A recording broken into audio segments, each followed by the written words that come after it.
l'industrie du luxe par ceux qui la façonnent. Je m'appelle Lou Dana et bienvenue dans la saison 2 du podcast du luxe. Je suis la cofondatrice de la startup Grace qui permet aux marques de luxe de protéger les biens exceptionnels de leurs clients de manière automatique et gratuite afin qu'ils les portent en toute sérénité partout dans le monde.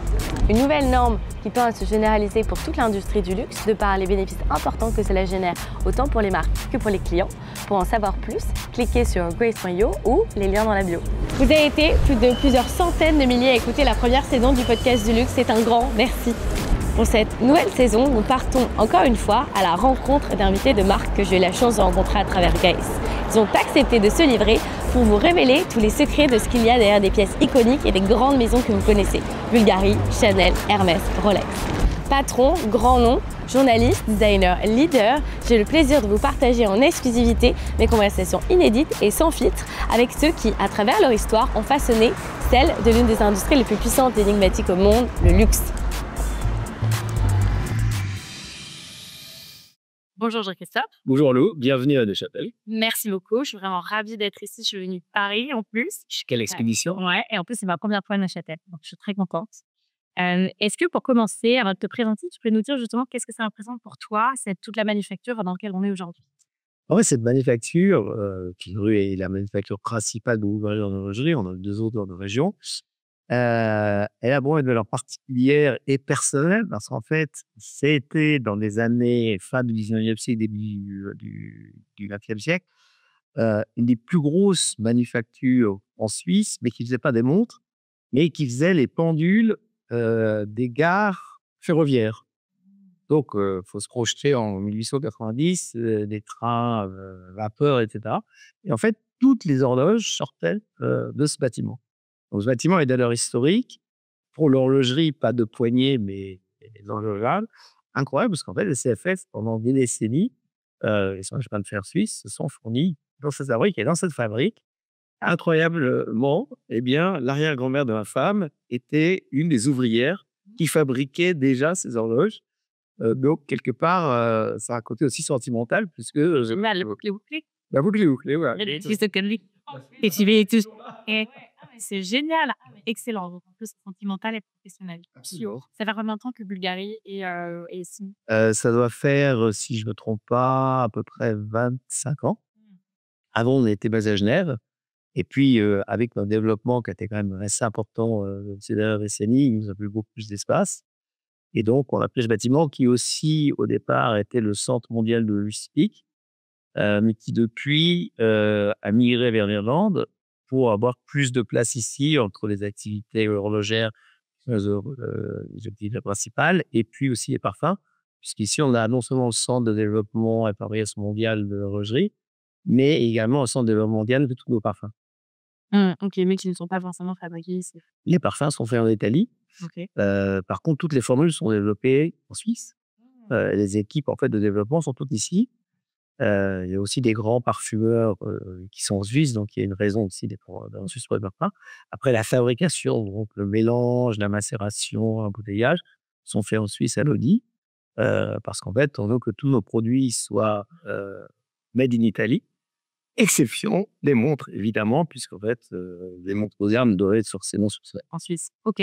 Donc en Suisse, tu vas avoir plusieurs points de fabrication et de direction niveau horloger. 3. Bon, Parce que je suis ici. et sinon, le reste est en Italie. Sinon, tout le reste, on était. Ok, hyper intéressant. Alors justement, Jean-Christophe, est-ce que tu peux te présenter s'il te plaît? Alors, je suis d'origine française. J'ai été élevé en France, en région parisienne. Après Versailles, puis avec mes parents. C'est différent de Paris, c'est calme. C'est Versailles. Non, c'est même pas ça. C'est surtout que c'est une vie quand même plus dans la nature. C'est entouré de forêt, enfin, c'est quelque chose d'un petit peu différent. Ouais, j'ai étudié là-bas. J'ai commencé à travailler en France. Je n'ose même pas dire quand, parce que je suis sorti de HEC en 1980. Donc, c'est il y a très... Alors attends. Pourquoi tu as fait HEC? Pourquoi tu as fait une école de commerce? Ah, c'est très simple. J'étais quelqu'un qui était, je dirais, plutôt moyen. C'est-à-dire que je n'étais pas un génie en maths ou en physique. Je me débrouillais bien dans toutes les autres matières parce que c'était assez facile.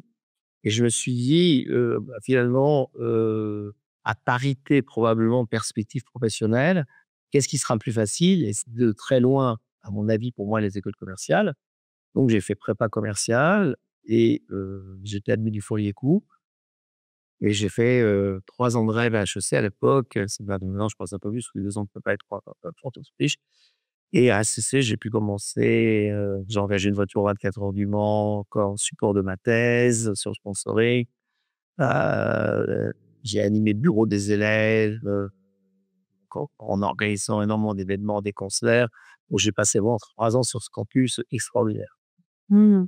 Et et de base, tu rêvais de faire quoi quand tu étais plus jeune? En fait, j'avais pas d'idée particulière, je pense que j'avais plutôt quand même un caractère, commercial. J'aime bien l'interaction avec les gens, j'aime bien le business en général, donc au début, sachant pas trop quoi faire, en fait, j'ai fait mon service militaire qui était obligatoire.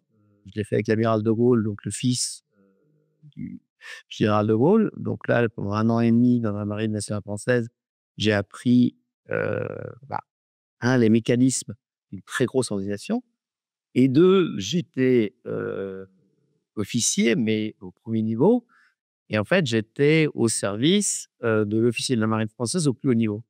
Ce qui veut dire qu'en fait, Un à chief of staff de l'époque. ouais, exactement. Et à 21 ans, en fait, je me suis trouvé, au contact, de Ernst, ministre de la Défense, du président Mitterrand, aux États-Unis, Reagan et ses aides de corps. Donc ouais, je me suis retrouvé, heu, parachuté à travers ce job, avec les gens qui gouvernaient le monde et ça a duré 1 an et demi parce qu'en plus l'amiral m'a demandé de faire plus et ça m'a beaucoup appris, notamment sur le fait, en fait, que les gens étaient, quel que soit leur niveau de pouvoir, très similaires d'une certaine façon, et ça m'a permis ensuite quand j'ai dû aborder, ne serait-ce que les entretiens pour mon premier vrai job, plutôt que mes rapports professionnels ensuite avec des actionnaires et cetera, d'être toujours super décontracté parce que je me suis jamais senti, moi tout petit et puis eux tout haut. Non, j'ai toujours senti que j'avais affaire à des gens, qui avaient été petits aussi, qui étaient devenus plus grands et donc ça m'a donné, je pense, beaucoup de facilité de communication, notamment au niveau hiérarchique. Puis là, je me suis dit: «Bon, il faudrait quand même commencer à être sérieux» et donc je me dis: «Comment être sérieux?» Bah, la meilleure façon, c'est, de rentrer chez un lessivier, c'est comme ça qu'on les appelait, c'est un peu réducteur quand on parle de conclerc ou leveur ou collier, on appelle ça des lessiviers. Je dis: «Bah, voilà, là, tu as fait une vie où tu as toujours fait ce que tu as voulu, beaucoup de discipline, et cetera. Donc là, il te faut une école de rigueur» et donc j'ai, posé ma candidature chez Levert, Colgate et Procter& Gamble. Ils m'ont tous proposé un job, à peu près le même, hein, parce que tu commences les sciences de produits. Donc là, j'étais super pragmatique, j'ai regardé les 3 offres, et je suis allé chez celui qui payait le mieux et ça a duré, 2-3 ans jusqu'à ce que, un appel de la directrice des ressources humaines d'LVMH que je connaissais parce que ça faisait longtemps qu'elle m'avait contacté pour d'autres opportunités, m'a dit: «Cette fois-ci, Jean-Christophe, tu ne peux pas refuser et si tu refuses, je ne te recontacterai plus jamais». Alors j'ai dit: «De quoi tu me parles?» Elle me dit: «Tu m'as dit plusieurs fois que tu adorais la Formule 1». Je dis: «Oui, oui, oui, je te confirme que j'adore la Formule 1». «Eh ben, écoute, nous, on voudrait te proposer comme PDG de Tag Heuer qu'on vient de racheter». Là, Tag Heuer montre, déjà, assez haut de gamme, mais sportive, plutôt cool, en termes de clientèle. Sport principal, la Formula One, mais pas uniquement. Moi, je me dis: «Là, ça peut être vraiment super intéressant». Puis LVMH, un groupe Limited, voilà, c'est extraordinaire. Donc, bah, j'ai rencontré, d'autres personnes chez LVMH et cetera. On m'a envoyé, faire des entretiens à Marin, donc, juste, à côté d'ici, avec, le PDG de l'époque qui était en fait le dernier PDG, qui est en fait a procédé à la vente de la société à LVMH et donc a gardé le rôle de PDG jusqu'à ce que LVMH nomme un PDG. Donc je suis arrivé un beau matin à Neuchâtel, parce qu'il voulait absolument me voir un lundi matin à 1 heure qui a fait que j'ai dû sacrifier mon dimanche. Je suis à Neuchâtel un dimanche après-midi, il faisait super beau, je me suis dit: «Waouh, c'est le paradis ici». Il y avait personne dans les rues. Je me dit: «Ah, c'est quand même assez bizarre, parce qu'en fait, on dirait Düsseldorf en plus alpin, mais en désertique pareil le dimanche». Effectivement, j'ai remarqué que les 2 cultures étaient très, très proches. D'un côté, on parlait allemand, de l'autre côté, on parlait plutôt français ici Et voilà, j'ai passé des entretiens avec genre 10 personnes, toute la boîte. Et alors, le 9e a été le déclic. Un des managers qui développait les produits m'a dit ça s'est bien passé les entretiens? J'ai dit oui, ouais, ouais, pourquoi? Il dit oui, parce que tu sais, tu es quand même le 20e candidat qu'on voit. Je dis pardon? Il dit oui, oui, oui, parce qu'en fait, notre PDG, en fait, il veut pas changer. Et donc, en fait, tous les candidats sont systématiquement rejetés. Je dis j'y crois pas. Bon, je vois le PDG en question, mec, en apparence super sympa, puis il avait fait un boulot extraordinaire. Mais je comprends, ayant fait la tailleur moderne, qu'il est il voulait vendre, c'était parce que ses actionnaires aussi voulaient vendre, évidemment. Il n'avait pas forcément envie de changer, même si son rôle nouveau restait chez le même, chose qu'il devait être patron de la division nouvellement créée, montre joaillerie. Effectivement, à la place de Philippe. Exact. Exactement. Non, avant Philippe. Avant. Philippe était son successeur. Lui, c'était au tout début. Il avait un positionnement qui était Professional Sportswatches, ce qui faisait que toutes les montres étaient strictement des montres de plongée, toutes, avaient exactement la même fonction. Il y en avait 6, je me rappelle, on devait le compte par cœur. La courbe Bissell, elle est tournante, 200 mètres, etc. Mais donc, ce qui fait qu'il y avait 5 ou 6 collections, mais qui, en apparence, moi, j'appelais ça la forêt de métal. Elle targetait un client. La même base, des gens qui faisaient de la plongée ou qui aimaient l'idée d'en faire. Parce que dans un monde, si on prend des grandes montres de plongée, la plupart des acheteurs ne sont pas des plongeurs. Parce que c'est un sport aspirationnel, puis ça, non, qui est plutôt sympa. Mais là, comme toutes les montres étaient pareilles, sauf que les prix étaient différents, parce que les finitions étaient un peu différentes, moi, j'ai appelé ça la forêt d'acier. Je me dis, bah, de Professional Sportswatch, on pourrait peut-être élargir, parce qu'en plus, quand c'est Professional Sportswatch, c'est jamais très valorisé par le client final. Le sport en soi, les gens adorent, mais ils ne placent pas forcément ça comme le top du luxe. Je me suis dit, en fait, qu'est-ce qui manque à cette marque? Bah, un domaine de collection, mais les collections plus complémentaires et différentes. Donc, je suis épuisé avec Jacques Heuer parce que j'ai récupéré le fondateur, enfin, le petit-fils du fondateur qui était retraité à l'époque. J'ai contacté en disant écoutez, Jacques, j'aimerais vous montrer. Je connais rien à l'horlogerie. Chez Tiger, à l'époque, je dirais que la connaissance horlogère était bonne, mais pas hyper, parce que c'est des boîtes qui étaient jeunes, finalement. Est-ce que ça vous dirait qu'on se voit? Donc, on s'est vu, j'ai trouvé génial, j'ai regardé l'orage, j'ai écouté, ça vous plairait d'être président d'honneur de Tiger? Il me dit, ah, pourquoi faire? Ben, j'ai dit, bah, moi, j'ai besoin d'un sparring partner, j'ai besoin d'un coach, j'ai besoin d'un mentor, j'ai besoin de quelqu'un qui m'apprenne le métier, parce que tout seul, je ne vais y arriver. Et puis, vous, je trouve que c'est un peu dommage, vous n'avez pas d'énergie, vous avez géré avec 70 ans, c'est un peu du gâchis, quoi. Et il a tout de suite accepté. Et donc, on a travaillé vraiment en binôme. Et grâce à lui, j'ai mis la main sur les archives, sur d'autres choses. Et donc, on a éliminé certaines collections de plongée. En fait, on en a gardé une et demie ou deux. Et on a introduit un modèle ancien qui s'appelait Carrera en le modernisant, un modèle ancien qui s'appelait Monaco en le modernisant. On a repuisé. Ils ont vendu des iconiques. Et c'est les icônes d'aujourd'hui. Et de là, ça m'a permis de faire évoluer le positionnement de Professional Sportswatch en sport et glamour. Et donc, au lieu de montrer uniquement des sportifs, j'ai fait une matrice homme-femme, sportif, acteur. Donc, pour une Sharapova qui tapait la balle, j'avais une Uma Thurman qui faisait Kill Bill. Pour un Tiger Woods, j'avais un Brad Pitt. Et donc, la marque a été quelque part élargie en termes de positionnement. Le côté glamour a plu énormément. Et les montres elles-mêmes, il y avait toujours un monde de plongée. Parce qu'aujourd'hui, il existe toujours, ça a grand succès, c'est la Connoisseur. Mais avec la Carrera, on a amené des montres plus pour le sport automobile. La marque ayant été pionnière en sport automobile, puisqu'en fait, c'est la première marque à sponsoriser la Formule 1 à travers un pilote suisse, Joe Seifert. Ensuite, qui a équipé un circuit privé de Ferrari à Fiorano. En contrepartie de ça, Ferrari a accepté de mettre le logo Heuer sur le cockpit des Ferrari Niki Lauda.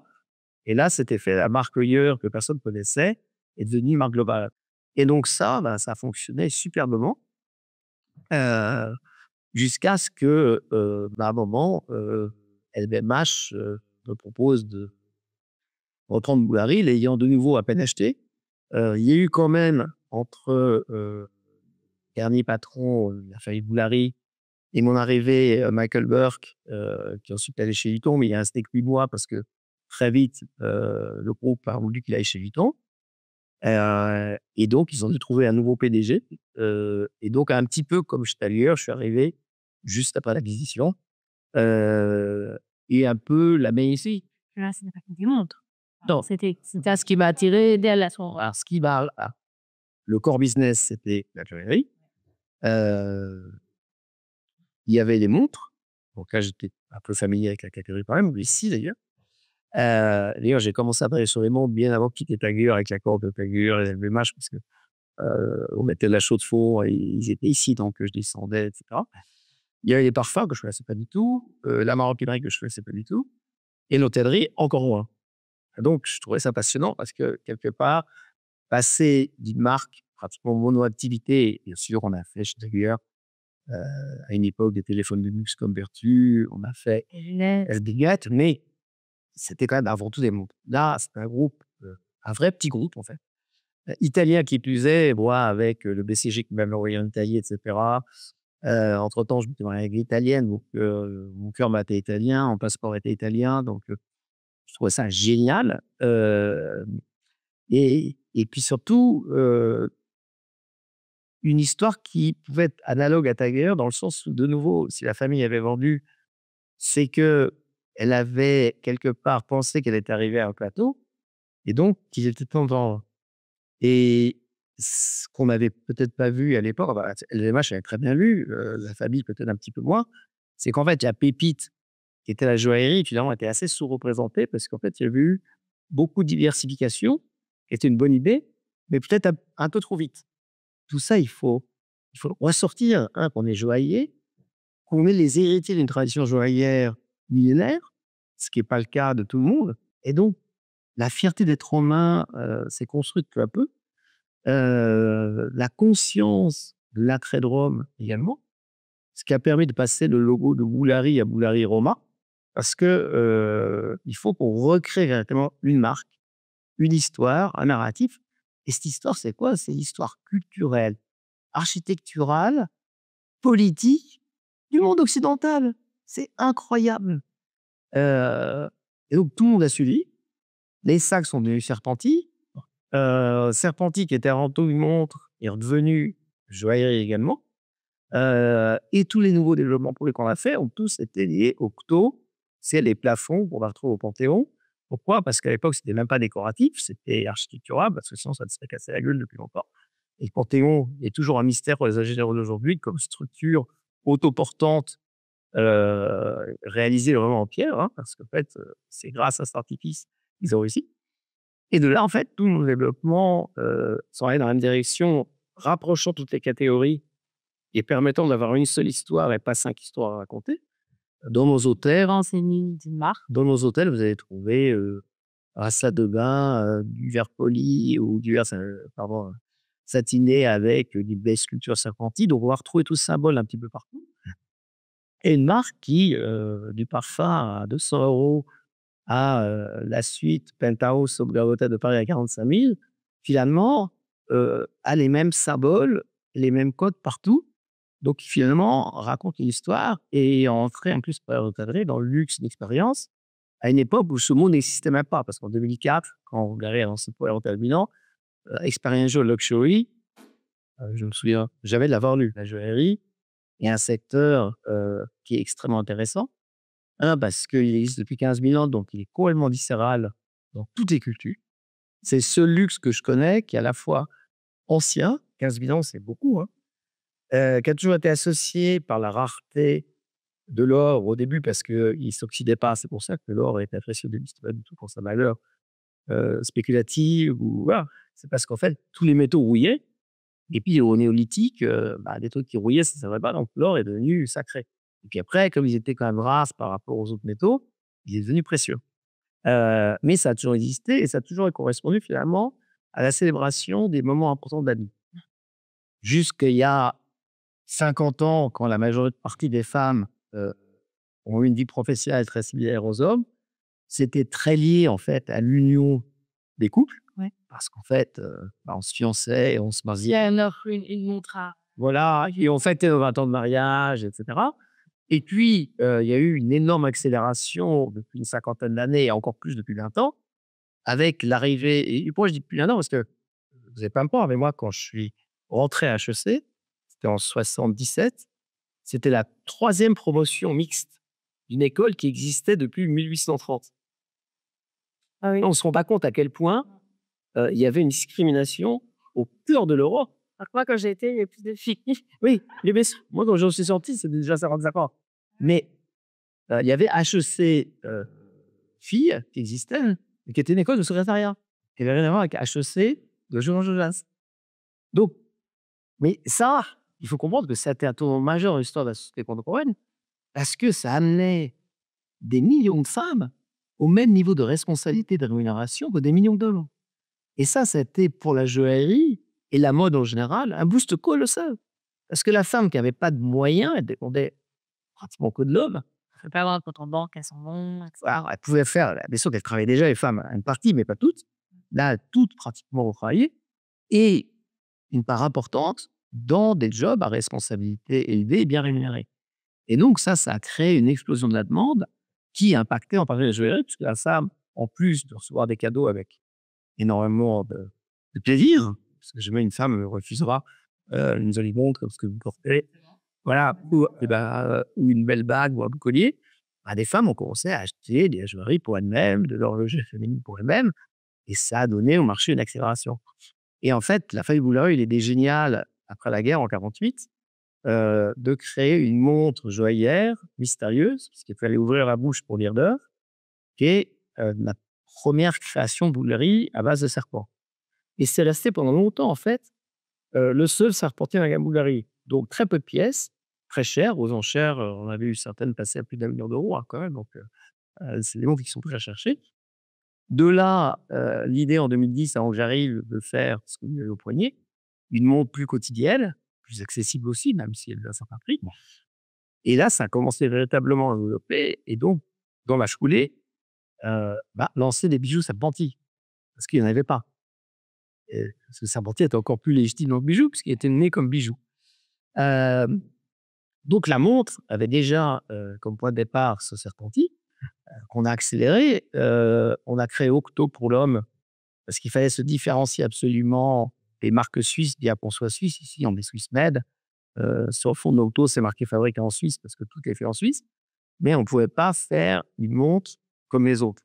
On est italien, l'Italie, c'est aussi design. Donc, il fallait qu'en design, au même titre que Serpenti, on se démarque complètement, parce que ce qu'un client attend des marques italiennes qui font une montre, c'est bien sûr un grand savoir-faire horloger, mais c'est aussi quelque chose d'extraordinaire en design. Et comme ça est né Finissimo. Le grand saut, ça a été de la rendre élégante, en réinventant finalement le mouvement horloger, parce qu'en fait, pour arriver à cette épaisseur, on ne peut pas se contenter de réduire la taille des composants classiques. Ça ne marche pas. Il faut revoir Un mouvement qu'il faut revoir. il faut revoir la chaîne horlogère, idéalement la simplifier, donc enlever des composants, parce qu'en fait, avec les décennies, voire les siècles, on avait ajouté dans l'horloger des tas de composants en fait, qui ne servaient pas à grand-chose. Pour avoir les complications, les choses Ah non, mais on changeait normal. On arrivait facilement à 250, 280 composants. Finalement, à 180, on s'est rendu compte qu'on pouvait donner l'heure de façon extrêmement précise. Mais en ayant moins, en les faisant un tout petit peu plus petits, donc on combinait les deux, on arrivait à faire un mouvement extra mince. Et c'est comme ça qu'est né en fait Octo Finissimo en 2014, avec un tourbillon et de platine, parce qu'on voulait commencer très haut de gamme, on repositionnait tout de suite le fait que c'était quelque chose d'extraordinaire. Et ensuite, on a décliné ça en montre 3 aiguilles, en compilations diverses et variées, avec en 11 ans, 10 records du monde, celle tout vide remplie d'horlogerie de Genève, pour l'aiguille d'or, qui a la plus haute distinction des grands horlogers de Genève, et une montre qui aujourd'hui est connue et reconnue par les collectionneurs, par les détaillants, par les horlogers comme étant probablement, avec la Big Bang de Hublot, la seule icône née au XXIe siècle. J'espère du fond du cœur que vous avez apprécié cet épisode. Je vous invite à le partager autour de vous, commenter, nous faire vos retours, évidemment vous abonner sur toutes les plateformes et sur les réseaux sociaux. Merci infiniment pour votre soutien depuis le début avec la première saison. Vous êtes de plus en plus à nous suivre et évidemment c'est extrêmement important, donc je suis hyper reconnaissante, ainsi que tous les invités avec nous. Je vous dis à la semaine prochaine et vous dis à très vite.